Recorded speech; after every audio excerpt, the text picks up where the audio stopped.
But the person I'm going to call now has flown in all the way from Jamaica. What? All the way. He's the son of the Prime Minister. But more important, he is the chair of the UNIA in America. Proper bad boy. Let's give him a legendary Hamilton welcome. There's Stephen Golden.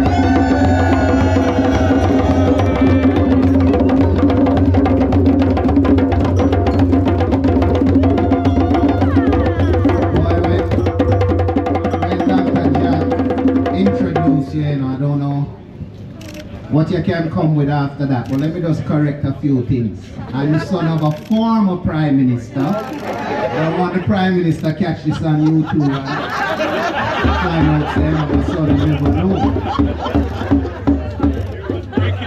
I'm also president of the UNIA in Jamaica. We come out of America a long time. I left Kingston yesterday morning.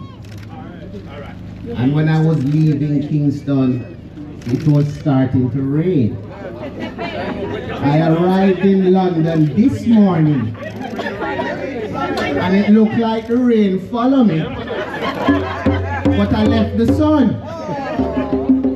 I don't know how you guys do it, but whenever brothers and sisters gather for an occasion like this, right? We know the fire is burning within, and it's that fire that keeps us warm. Listen, round of applause to yourselves for coming out for this. Round of applause to Jack. This is his 105th plaque. And to the students who performed earlier from the school and gave you a lot of history to digest. So that makes my job easy. So I'm going to be brief.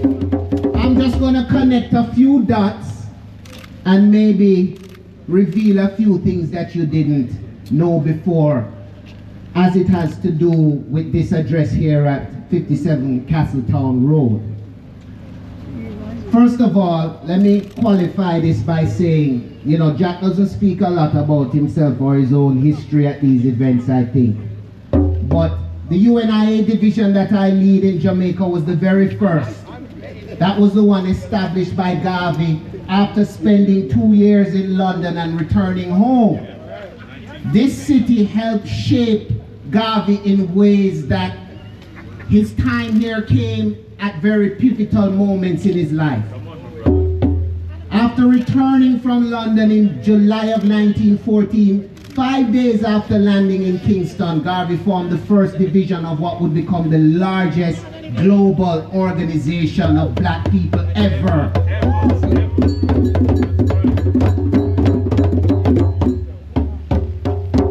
I have the honor of leading Division 1, which this year celebrated our 110th anniversary. But here's something you may not know.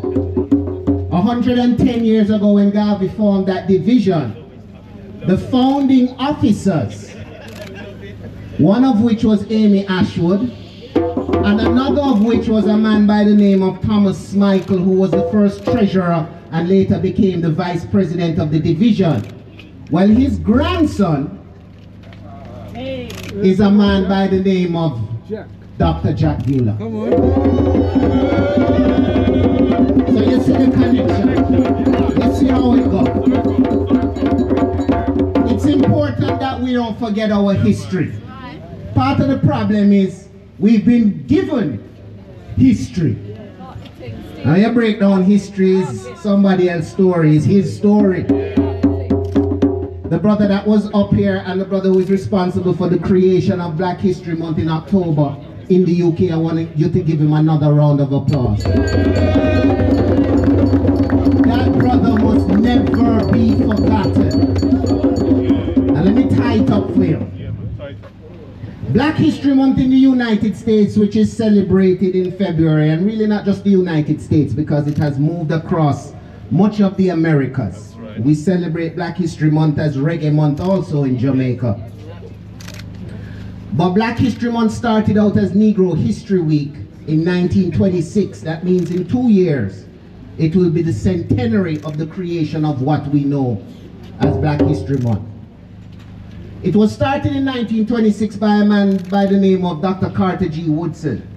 At the time, he worked as an editor for a paper known as the Daily Negro Times.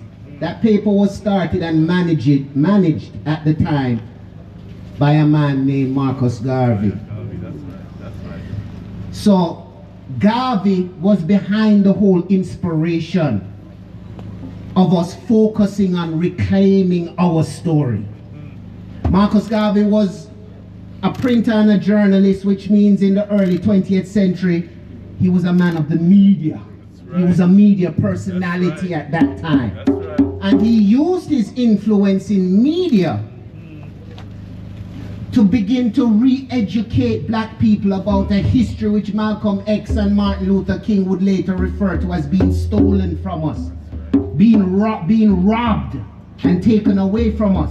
In 1921, Garvey did an article after they opened the tomb of King Tutankhamen in Egypt. And it was a very important article claiming and revealing the truth that the ancient pharaohs of Egypt were Negroes, as the word was then, but were black people. It was almost unheard of for somebody to be saying that publicly at that time. Much of us who come from the Caribbean or from Africa grow up under the influence of the Christian church. Think about it. And we used to go to church and they used to tell us Pharaoh was a bad man because Pharaoh kept Moses and the people in bondage. It was a diabolical trick to get us to not want to identify with the people who built the first skyscrapers, with the people who invented reading and writing. They stole our story and gave us a history that glorifies the Greeks and the Romans. They replaced Hippocrates. They replaced Imhotep with Hippocrates. Right. They don't even teach you about Merita, the first female medical surgeon out of Egypt. These things are not in our history book. Instead, them give us Jack and Jill went up the hill. And Humpty Dumpty. So understand the vision of Marcus Garvey when in 1921 he could be telling black people that you see them opening tombs in Egypt, these are your ancestors. Garvey reclaimed the glories of Ethiopia. He taught people that Timbuktu wasn't, as we say in Jamaica, someplace lost in the bush. You know, in Jamaica, when them can't find us, and we don't know when they must go to Timbuktu. Garvey repositioned that to let you know that Timbuktu was the first university city, built by the richest man the world has ever known. But yet they stole our story, and they don't teach us about Mansa Musa or Mansa Abu Bakr II, who crossed the Atlantic 200 years before Columbus. But every school child in Jamaica knows the name Christopher Columbus. So this is why a Black History Month was important. It wasn't about getting the shortest month of the year. It wasn't about condensing our history into one month. It was about redirecting our focus away from the Jack and the Jills and the London bridges that was burning down and the pussycat who went to England. And getting us to realize that within our DNA, as Garvey said, were secrets still to be unlocked that were coming down not only from Tutankhamen but from Akhenaten, the man who created monotheism. Hence the motto of the UNIA being one God, one aim, one destiny. Right? Marcus Garvey was a great man. But as it relates to this address here, as a nexus point of all these personalities that Jack is now enlightening you about, let me break that down a little bit for you. Because after Garvey left London in 1914, formed the UNIA in Jamaica, he moved on to the United States in 1916. Right.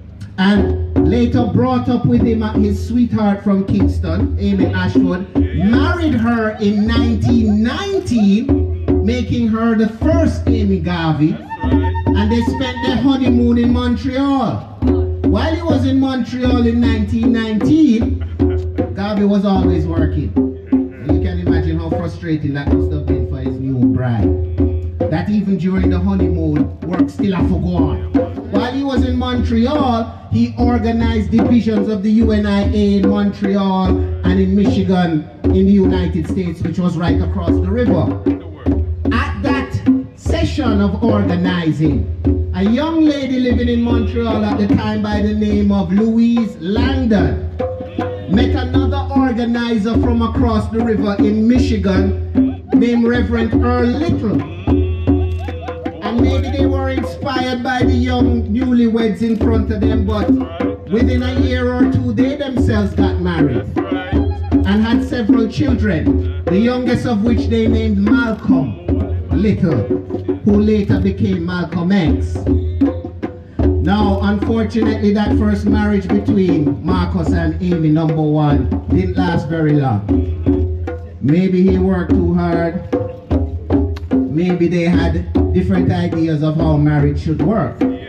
But nonetheless, Amy, a few years after the breakup of that marriage, left New York and came to London in about 1924. And because she was the first Mrs. Garvey and because she had been taught by the great organizer, it was in her blood. It was in her way of thinking. And so she met young African students and encouraged them to form a union, first the African Student Union, which later became the West African Student Union. They referred to her as Mother, and she nurtured many of them. Among them, Oladipo Felix Solanke. Among them, Jomo Kenyatta, who while he was living in Kenya used to run a newspaper from village to village. That newspaper was the Negro World, and it was started by Marcus Garvey. So you can imagine a young Kenyatta now meeting the first Mrs. Garvey and the influence she would have had on him, right? Among them was Jomo Kenyatta, J.B. Dankwa from Ghana, and then a young Kwame Nkrumah. Let's tie it up now. We know the story of Marcus Garvey. We know that what he represented in unlocking the minds of Africans worldwide was a threat to the colonial system at the time. And because of that, they framed him up and put him in jail. They didn't put him in jail for long, you know, because the intention wasn't to put him in jail, but was to get him out of the United States.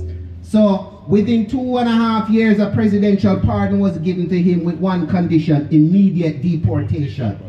So Garvey was deported from the United States back to Jamaica late 1927, December 10th to be exact. He didn't stay long in Jamaica though, because within 2 months, by the end of February, he departed again and returned to the city that had helped shape and create him, this very city. That was 1928. And he rented a house which he classified as the European headquarters of the UNIA. That house was located at 57 Castletown Road, 2 doors down. And while Garvey lived in this house, he did some of his most important work.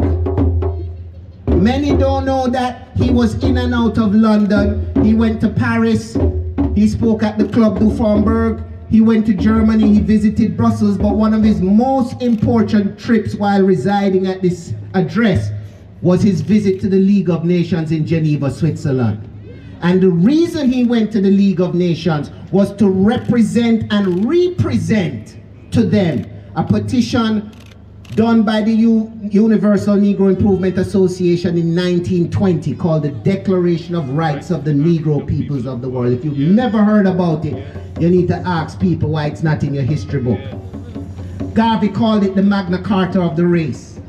And it is a document that showed you that what Marcus Garvey was most successful at was elevating the issue of black people around the world from a civil rights issue to what it is today and should rightfully be recognized as a human rights issue.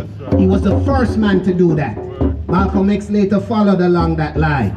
That's right. But I want you all to understand right now, because we're in the midst of a Garvey Renaissance. Come on, my brother. 100 years ago in 1920, when Garvey created the red, black and green, I don't know that he had the vision that 100 years later in 2021 it would be waving on the TV screens across the world with the chant behind it that Black Lives Matter. He did that.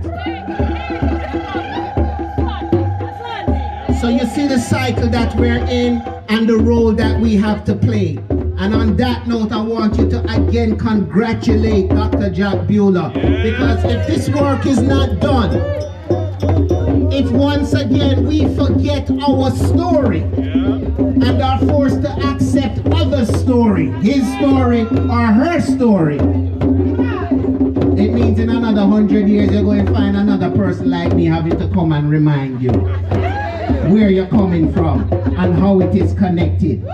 Marcus Garvey lived at this house, and he left London in August of 1928. And you heard the brother say that Oladipo Solanke took up residence in August of 1928. That sounds to me like any situation in a time when it's hard for black people to find places to live and to rent, right? Britain has a terrible history. How it used to go? House for rent, no dogs, no what? So it's not more than a situation that Garvey probably had a lease for a couple more months. And because of the connection between his first wife and Solanke ended up taking up the lease, right? My final story for you now. In 1964, there was a Jamaican, probably one of the first, if not the first, black president of the Oxford Student Union elected. I had my start in radio in Jamaica because of this man. His name was Anthony Abrahams. He also served as a Jamaican Minister of Government in the 80s, Minister of Tourism. But before that, while he was president of the Student Union of Oxford, he had a brilliant and radical idea to invite Malcolm X to address the union. That happened in 1964. Apparently while Malcolm was here, Oxford wasn't prepared to put him up. He had to find somewhere to stay. And it would appear to me that once Marcus Garvey had lived in this house, a word got out within the black community that this was a space that we could rest our head. And that must have continued for almost 4-5 decades until this family bought the house in 1970. So this was a haven, not only to black people, but particularly known within the Pan-African circles. You know how it goes. This is how we practice Ubuntu. I am because we are. If I have a house to live, we have a house to live. And if I'm not here, I'm going to make sure the next person that takes up the lease is going to be one of us. And so as Jack said, this is probably one of the most important addresses in London and a fitting place for such a plaque to go. And I want you to applaud the family for accepting this plaque to go up there.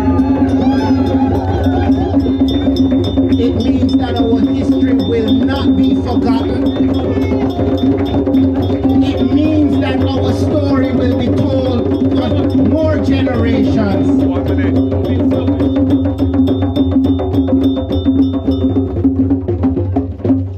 And it means that Garveyism is still alive and well in the city of London. One God, one aim, one destiny.